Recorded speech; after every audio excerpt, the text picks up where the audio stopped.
नमस्कार, स्वागत है आपका एक और नई वीडियो में। इस वीडियो में हम देखेंगे UP triple SC junior assistant को कितना वेतन मिलता है।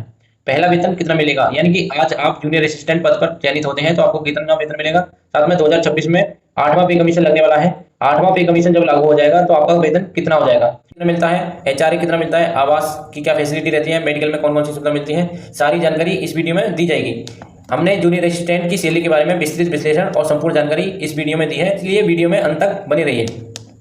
सबसे पहले देख लेंगे जूनियर असिस्टेंट का बेसिक पे कितना होता है। ठीक है, डीए कितना मिलता है अभी। ठीक है, एचआरए कितना मिलता है, अन्य कौन कौन से भत्ते मिलते हैं, एनपीएस में कितना कटता है, एनपीएस में सरकार कितना जमा करती है, पहली सैलरी कितनी बन जाएगी, 8वां पे कमीशन लागू होने के बाद सैलरी कितनी हो जाएगी, 8वां पे कमीशन कब से लागू होगा, हर साल कितनी सैलरी बढ़ जाती है, ऊपरी कमाई कितनी हो जाती है, आवास, मेडिकल और अन्य कौन कौन सी सुविधाएं मिलती हैं। सबसे पहले देख लीजिए, जूनियर असिस्टेंट का बेसिक पे होता है 21,700, यानी कि ये लेवल 3 की वैकेंसी है। लेवल 3 इसका जो ग्रेड पे है 2000 ग्रेड पे, और इसका बेसिक बनता है 21,700 बेसिक पे का मतलब है कि आपका डीए एचआरए वगैरह इसी पे कैलकुलेट होता है। सबसे पहले देखिए महंगाई भत्ता कितना है, यानी कि डीए कितना मिलता है। डीए साल में 2 बार बढ़ता है, एक तो 1 जनवरी को और 1 जुलाई को। ठीक है, अभी जो 1 जनवरी 2025 के अनुसार डीए चल रहा है 55%। ठीक है, अभी 1 जुलाई भी आ गई है, अभी सरकार ने घोषणा नहीं की है, 1-2 दिन में सरकार घोषणा कर देगी तो इसमें डीए में आपकी बढ़ोतरी हो जाएगी लगभग 2-3 या 4%, जितना भी सरकार बढ़ाना चाहेगी। हर 6 महीने पर डीए में 2 या 3% की वृद्धि होती है, एक तो जनवरी में और 1 जुलाई में। अभी जो मैं आपको डीए बता रहा हूँ 1/1/2025 के अनुसार बता रहा हूँ, यानी कि 1 जनवरी 2025 के अनुसार डीए चल रहा है 55%। और 55% किसका, बेसिक का 55% आपको महंगाई भत्ता मिलता है। बेसिक 21,700 का 55% हो जाएगा आपका 11,935 आपका महंगाई भत्ता मिलेगा। ये भी आपकी सैलरी में जुड़ता है, बेसिक में जुड़ता है। एचआरए कितना मिलता है, एचआरए देखिए सिटी के ऊपर डिपेंड करता है। उत्तर प्रदेश में 3 प्रकार की सिटी हैं, ए श्रेणी की सिटी, वा श्रेणी और सा श्रेणी। ए श्रेणी में क्या आते हैं, लखनऊ, कानपुर, मेरठ, सहारनपुर, बरेली, इलाहाबाद, वाराणसी, आगरा, गोरखपुर, नोएडा, गाजियाबाद, अलीगढ़, फिरोजाबाद, झांसी और मुरादाबाद, इनके शहरी क्षेत्र आते हैं, इनके मुख्यालय आते हैं ए श्रेणी में। ब श्रेणी में आते हैं जो ऊपर जिले के नाम दिए हैं उनके अलावा जितने भी जिले हैं उनके मुख्यालय, और ये जितने भी इसमें दिए हैं शहर, ये कस्बे ब श्रेणी में आते हैं। और इनके अलावा जो बच जाते हैं वह सभी स श्रेणी में आते हैं, जितने भी ग्रामीण क्षेत्र होते हैं वह सभी स श्रेणी में आते हैं। कुल मिला के बात इतनी है, 3 प्रकार की सिटी हैं, first class city, second class city और third class city. First class city में आपका जो बेसिक है आपका लेवल 3 है, लेवल 3 पर आपका फर्स्ट क्लास सिटी में एचआरए मिलेगा 2400 रुपये, सेकंड क्लास सिटी में मिलेगा 1200 रुपये, थर्ड क्लास सिटी में 800 रुपये। ठीक है, ये जो लेवल के ऊपर डिपेंड करता है लेवल। ठीक है, आपकी जो वैकेंसी है लेवल 3 की, मैं आपको आगे दिखा देता हूँ, ये लेवल के ऊपर डिपेंड करता है। अगर लेवल 1 की वैकेंसी है तो आपको ए श्रेणी में 2200 रुपये, वा श्रेणी में 1100 रुपये और सा श्रेणी में 730 रुपये। आपकी जो भर्ती है 3 लेवल की है, इसमें 2400 रुपये आपके फर्स्ट क्लास सिटी मिलते हैं, सेकंड क्लास में 1200 और थर्ड क्लास में 800। ये इसी तरीके से लेवल के अनुसार बढ़ता रहता है। जैसे कि ये लेवल 6 4200 ग्रेड पे, इस पर 4040 मिलता है, 2020 मिलता है सेकंड क्लास में, थर्ड क्लास में 1340 मिलता है। ठीक है, कहने का मतलब है एचआरए आपके लेवल और ग्रेड पे पर डिपेंड करता है। इतनी बात आपको समझ गई होगी कि आपका फर्स्ट क्लास सिटी में एचआरए बनेगा 2400 रुपये, सेकंड क्लास में 1200 और थर्ड क्लास में 800। आगे बढ़ते हैं। क्वार्टर यानी कि सरकारी आवास की क्या सुविधा रहती है। उत्तर प्रदेश जूनियर असिस्टेंट को क्वार्टर मिल सकता है, लेकिन यह स्थान, विभाग और उपलब्धता पर निर्भर करता है। यदि नहीं मिला तो एचआरए मिलेगा, जो कि आपका 800 से 2400 तक होता है। ठीक है, मैंने बता दिया है सिटी के अनुसार एचआरए, अगर फर्स्ट क्लास में हो तो 2400, थर्ड क्लास में 800।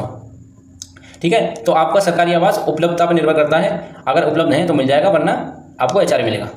मेडिकल की क्या सुविधा रहती है। देखिए, उत्तर प्रदेश सरकार ने एक योजना चला रखी है, पंडित दीनदयाल उपाध्याय राज्य कर्मचारी कैशलेस चिकित्सा योजना। ठीक है, इसका उद्देश्य क्या है, उत्तर प्रदेश के सरकारी कर्मचारी, पेंशनर और उनके परिवार को कैशलेस इलाज की सुविधा देना, यानी कि जो आप और आपके परिवार हैं, आपके आश्रित, उनको कैशलेस चिकित्सा उपलब्ध कराना। ठीक है, इसमें आप आते हो, आपके आश्रित में आपके माता पिता, बच्चे, पति पत्नी। ठीक है, इसमें इलाज का क्या सिस्टम है, एक पैनल बना है। इस योजना के अंतर्गत जो भी निजी अस्पताल इसमें सूचीबद्ध हैं, उसमें आप 5 लाख रुपए तक का सालाना इलाज करा सकते हैं कैशलेस, आप और आपका परिवार पूरा मिलकर 5 लाख रुपए एक साल में। लेकिन अगर यही इलाज आप सरकारी अस्पताल में कराते हैं तो इसमें कोई लिमिट नहीं है, आप कितना भी इलाज करा सकते हैं, इसकी कोई लिमिट नहीं है। चाहे तो 50,000, 5 लाख या 20 लाख, जितना भी आप कराना चाहो उतना करा सकते हैं। सरकारी अस्पताल में लिमिट नहीं है, लेकिन निजी अस्पताल में 5 लाख रुपए तक की लिमिट है। जो भी इस योजना के अंतर्गत सूचीबद्ध होंगे निजी अस्पताल, उसमें जाके आप अपना 5 लाख रुपए तक का इलाज करा सकते हैं, आप और आपका परिवार मिलके एक साल में। ठीक है, ये 5 लाख रुपए की लिमिट हर साल रिफिल हो जाती है। इसके लिए आप इस साइट पे जाके अपना कार्ड बनवा सकते हैं, ये इसका हेल्पलाइन नंबर है। बिना कार्ड के योजना का लाभ नहीं मिलेगा, यानी कि कार्ड बनवाना जरूरी है। अब देखिए यात्रा भत्ते की बात कर लेते हैं। यात्रा भत्ते का मतलब है कि आपका ट्रैवलिंग अलाउंस कितना मिलेगा, ट्रैवलिंग अलाउंस यानी कि टीए। जब आप किसी सरकारी काम से एक शहर से दूसरे शहर, यानी कि शहर की दूरी 8 किलोमीटर से ज़्यादा होनी चाहिए, जब आप 8 किलोमीटर से दूर जाते हैं किसी सरकारी काम से, तो आपको एक दिन का डीए मिलता है, जो कि फर्स्ट क्लास सिटी में 390 होता है और अन्य सिटी में 240 रुपये। मान लो आप फर्स्ट क्लास सिटी में गए तो आपको 390 रुपये आपका डीए हो जाएगा और आपका पूरा का पूरा किराया मिलेगा, जितना भी आपका किराया लगेगा आने जाने का। मान लो 300 रुपये आपका किराया लगा आने जाने का, तो ये आपको 690 रुपये आपको भर के देना होगा। आप ट्रैवलिंग अलाउंस के लिए एक फॉर्म आता है, वह भर के देना होगा, ठीक है। तो आपको ये पूरा आपका पैसा मिल जाता है, लेकिन इसमें समय लगता है 2-3 महीने, 6 महीने, साल भर लग जाती है कभी कभी। तो ये पैसा आपको मिल जाता है यात्रा भत्ते का। कर्मचारी के वेतन से एनपीएस में कितना कटता है, तो एनपीएस में आपके बेसिक प्लस डीए का 10% कटता है हर महीने। बेसिक आपका कितना है, बेसिक है 21,700, डीए अभी 55% चल रहा है। जो भी ये बनेगा इसका 10% आपका एनपीएस में कटेगा। सरकार कितना जमा करती है एनपीएस में, बेसिक प्लस डीए का 14%, यानी कि आपसे लेती है 10% और सरकार जमा करती है 14%। तो कुल मिला के जो पूरा योगदान हो जाता है एनपीएस में हर महीने 24%, यानी कि बेसिक प्लस डीए का 24% हर महीने एनपीएस अकाउंट में जमा होता है। 10% कर्मचारी खाते से और 14% सरकार अपने खाते से देती है। कर्मचारी खाते से अगर 10% देखा जाए तो 3363 रुपये हो जाएंगे, सरकार 14% 4709 रुपये हो जाएंगे। तो कुल मिलाकर आपका मासिक योगदान हो जाएगा 8072 रुपये, ठीक है। इसी तरीके से सालाना लगभग 1 लाख रुपये करीब जमा होते हैं, ठीक है। अब देख लेते हैं जूनियर असिस्टेंट को पहली सैलरी कितनी मिलेगी। अब तक हमने जितने भी भत्ते वगैरह थे वह सभी देख लिए हैं, ठीक है। अब देखिए इसका पहला वेतन कितना बनने वाला है। आप ये समझ लीजिए, ये फर्स्ट क्लास सिटी का वेतन है, ये सेकंड क्लास का और ये थर्ड क्लास का, ठीक है। बेसिक क्या है, बेसिक आपका 21,700 सभी सिटी में सेम रहता है। ये जो अंतर आता है ये एचआरए का अंतर आता है बस सिटी पर, ठीक है। बाकी इस वेतन सेम रहता है, ठीक है। तो आपका बेसिक हो जाएगा 21,700 बेसिक हो जाएगा। डीए अभी चल रहा है 55% 1 जनवरी 2025 के अनुसार। ये अभी बदलने वाला है, 1-2 दिन में इसकी घोषणा हो जाएगी। तो ये बढ़कर 57%, 56% तो नहीं, 1% तो क्या ही बढ़ाएगी सरकार, 2%, 3% या 4% तक वृद्धि इसमें हो जाएगी, ठीक है। तो ये आपका डीए हो जाएगा बेसिक 21,700, 2400 रुपये फर्स्ट क्लास में मिल जाएगा एचआरए, 500 रुपये इसमें छोटे मोटे अलाउंसेस और मिल जाते हैं। तो ये कुल मिलाकर जो आपका ग्रॉस पे बन जाएगा 36,535 रुपये। 36,535 रुपये आपका ग्रॉस पेमेंट बन जाएगा। इसमें से डिडक्शन होता है एनपीएस का 3363 रुपये। 3363 रुपये एनपीएस में कट जाएंगे, 100 रुपये बीमा के कटते हैं। तो कुल मिलाकर आपका नेट पेमेंट बनेगा 33,072 रुपये। 33,072 रुपये आपके अकाउंट में आएंगे फर्स्ट क्लास सिटी में। इसी तरीके से सेकंड क्लास सिटी में देख लीजिए, 21,700 बेसिक, ये डीए 11,935, 1,200 रुपये एचआरए और 500 रुपये अन्य भत्ते। आपका ग्रॉस पेमेंट बन जाएगा 35,335। एनपीएस में कट जाएगा 10% बेसिक प्लस डीए का, 100 रुपये बीमा के कट जाएंगे और आपका नेट पेमेंट बन जाएगा 31,872 रुपये। 31,872 रुपये आपके खाते में आ जाएंगे सेकंड क्लास सिटी में अगर आप पोस्टेड हैं तो। थर्ड क्लास सिटी में 21,700 बेसिक, 11,935 डीए, 800 रुपये एचआरए मिल जाएगा, 500 रुपये अन्य अलाउंसेस मिल जाएंगे, 34,935 आपका ग्रॉस पेमेंट बनेगा, ठीक है। और एनपीएस में कट जाएंगे 3363 रुपये, 100 रुपये आपका बीमा कट जाएंगे। तो कुल मिलाकर आपका नेट पेमेंट बन जाएगा 31,472 रुपये। कुल मिलाकर बात इतनी है, आप किसी भी शहर में पोस्टिंग हो जाए आपकी 32,000 प्लस आपकी सैलरी बन जाएगी, ठीक है। 32,000 के आसपास आपका वेतन इसमें रहने वाला है जूनियर असिस्टेंट के पद पर। इसमें जो मेन जो वेतन होता है, आप इसको मानते हैं मेन वेतन जो आपके खाते में आता है 33,072, लेकिन मेन तो यही है ना, सरकार तो हमें दे ही रही है ना, ठीक है। कट रहा है तो क्या ये हमें बाद में मिल जाता है रिटायरमेंट पे। तो कुल मिलाकर जो आपका वेतन होता है यही होता है 36,535। अब देखिए 8वां पे कमीशन लागू होने वाला है 1/1/2026 से 8वां पे कमीशन लागू हो जाएगा। हो सकता है इसमें कुछ देरी हो जाए, लेकिन लागू 1/1/26 से ही करना पड़ेगा।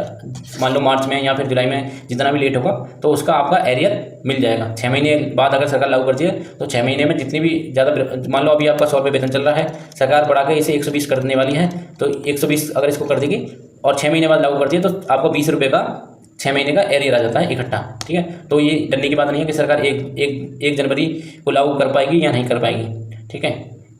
जब भी 8वां पे कमीशन लागू होगा उसकी जो लागू करने की डेट होगी 1 जनवरी 2026 होगी। इतनी बात आप समझ गए होंगे। अब देखिए जो 8वें पे कमीशन में क्या है, नया फिटमेंट फैक्टर लागू होने वाला है। फिटमेंट फैक्टर होता है कि आपकी सैलरी कितनी बढ़ेगी बेसिक से। अभी अगर वर्तमान का फिटमेंट फैक्टर निकालें, 21,700 आपका बेसिक है, ये 100% हो गया, इसको 1 मान लेंगे। 55% ये है, इसको 0.55 मान लेंगे। तो वर्तमान का जो फिटमेंट फैक्टर चल रहा है 1.55, यानी कि 1.55 आपका फिटमेंट फैक्टर चल रहा है। अभी इसको बढ़ा के 2.5 करने की बात चल रही है, 2.5 या 2.5 से ज़्यादा भी हो सकता है। कुछ जानकार लोग तो कुछ 2.5 से ऊपर भी बता रहे हैं। हम 2.5 मानकर चल रहे हैं कि अगर आपका फिटमेंट फैक्टर 2.5 रहा तो उसके अनुसार आपकी कितनी सैलरी बन जाएगी। ठीक है, 21,700 में 2.5 की गुणा कर देंगे तो ये हो जाएगा आपका 54,250 रुपये। 54,250 रुपये 1.55 से कितना होने वाला है 2.5। ठीक है, 2.5 तो ये हो जाएगा आपका 54,250 रुपये। जब आपका नया फिटमेंट फैक्टर लागू होगा तो आपका बेसिक हो जाएगा 54,250 रुपये। ठीक है, तीनों सिटी में। और इस केस में आपका डीए हो जाएगा 0। डीए जब भी नया फिटमेंट फैक्टर लागू होता है डीए 0 हो जाता है। जैसे ही 1 जुलाई 2026 आएगी, 1 जनवरी से तो आपका फिटमेंट फैक्टर लागू होगा 2026 में। ठीक है, जब भी आपकी 1 जुलाई आएगी तो आपका 2 या 3% जितना भी सरकार डीए बढ़ाएगी महंगाई भत्ता, उसकी गणना आप 54,250 पे हुआ करेगी। ठीक है, 54,250 पे आपकी गणना हुआ करेगी। तो ये जुलाई 2026 में यहाँ पे आपका कुछ आ जाएगा 2-3% जितनी की सरकार वृद्धि करेगी। कुल मिला के जनवरी में जब भी नया फिटमेंट फैक्टर लागू हो जाए 0 हो जाएगा। एचआरए और अन्य भत्तों में भी निश्चित ही वृद्धि होगी, लेकिन इसके बारे में कोई क्लियरिटी नहीं है अभी कितना बढ़ेगा एचआरए और अन्य कौन कौन से भत्ते कितने बढ़ेंगे। तो अभी हम 2400 रुपये ही मान के चल रहे हैं, पुराना वाला एचआरए ही और भत्ते मान के चल रहे हैं। तो उसी के अनुसार मैं आपको सैलरी बता देता हूँ। 54,250 बेसिक, 2400 रुपये एचआरए, 500 रुपये अन्य भत्ते, तो कुल मिला के जो ग्रॉस पेमेंट बन जाएगा आपका 57,150 रुपये। इसमें से एनपीएस करता है बेसिक और डीए का, तो 54,250 और ये 0 है तो इसका 10% होगा 5,425 रुपये। 5,425 रुपये, 100 रुपये बीमा के कर जाएंगे तो नेट पेमेंट बनेगा आपका 51,625 रुपये। 51,625 रुपये। इसी तरीके से सेकंड क्लास सिटी में 54,250, 1200 रुपये एचआरए, 500 रुपये अन्य भत्ते, तो ये ग्रॉस पेमेंट बन जाएगा आपका 55,950 रुपये। एनपीएस में कट जाएंगे 5,425 रुपये, 100 रुपये बीमा के, 50,425 रुपये आपके खाते में आ जाएंगे नया फिटमेंट फैक्टर लागू होने पर सेकंड क्लास सिटी में।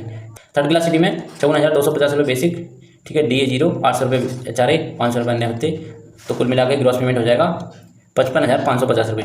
इसमें से एनपीएस कट जाएगा, 100 रुपये बीमा कर देंगे, जो नेट पेमेंट बनेगा 50,025 रुपये। 50,025 रुपये, यानी कि नया फिटमेंट फैक्टर लागू होने पर, 8वां पे कमीशन लागू होने पर आपका जो वेतन बनेगा 50,000 प्लस बनेगा। ठीक है, 50,000 प्लस, अगर सरकार ने 2.5 या 2.5 से ज़्यादा फिटमेंट फैक्टर मान लिया तो।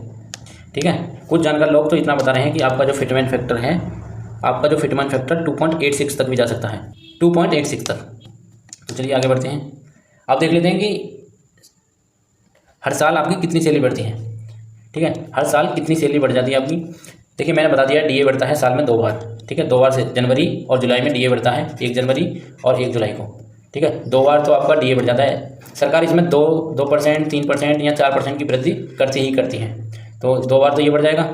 एक बार आपका बेसिक पे बढ़ता है, इंक्रीमेंट लगता है आपका, जो कि 3% होता है, बेसिक का 3% ये होता है। तो कुल मिला के एक साल में 3 वृद्धि हो जाती है आपकी, 2 डीए की, 2 डीए और 1 इंक्रीमेंट। ठीक है, इंक्रीमेंट। अब देख लेते हैं मेन बात, पैसा, रुतबा और ऊपरी कमाई। देखिए सबसे पहले देख लेते हैं ऊपरी कमाई आप कितना कर सकते हैं। तो ऊपरी कमाई अगर कोई अपनी नौकरी हथेली पे रख के कुछ पैसा इधर उधर से करता है फाइलों को दबाकर, तो आपको एंटी करप्शन टीम इस तरीके से किसी दिन उठाती हुई नजर आएगी, इस तरीके से। फिर काफ़ी बेइज्जती होती है, तो आप किसी को मुँह दिखाने लायक नहीं बचते हैं। ठीक है, ऊपरी कमाई की बात होगी इतनी। ठीक है, इसमें पैसा क्या है कि आपकी सैलरी इतनी है कि आपका घर का खर्चा चलता रहेगा आप आराम से। ठीक है, 35,000 के आसपास आपको सैलरी मिल जाएगी अभी वर्तमान कंडीशन में, तो आपका खर्चा चलता रहेगा।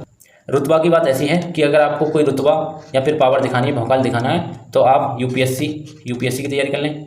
ठीक है, या फिर यूपीपीसीएस की तैयारी कर लें, यूपीपीएससी। ठीक है, तो उसमें थोड़ा बहुत रुतबा है। इन पोस्टों पे आके घर चलते हैं, ना कि रुतबा। ठीक है, रुतबा के लिए ना तो आपके पास उतना पैसा है कि आप रुतबा दिखा पाओ। ठीक है, ये बहुत अपने घर चलाने वाली नौकरी है, जूनियर असिस्टेंट 2000 ग्रेड पे की ये जॉब है, तो इसमें रुतबा की ज़्यादा आप ना उम्मीद करें तो ज़्यादा बेहतर है। तो दोस्तों यही थी जानकारी। वीडियो को लाइक कर दिया करें, कमेंट कर दिया करें, शेयर कर दिया करें और चैनल को सब्सक्राइब कर लें। नया टेलीग्राम चैनल बनाया है, उसमें जुड़ जाइए, डिस्क्रिप्शन में दे दूंगा लिंक। ठीक है, अगर कोई वीडियो में गलती हो जाया करे, कोई सुधार हुआ करे, तो आप कमेंट अवश्य कर दिया करें, जिससे मुझे इम्प्रूवमेंट करने में और मदद मिलती है। धन्यवाद।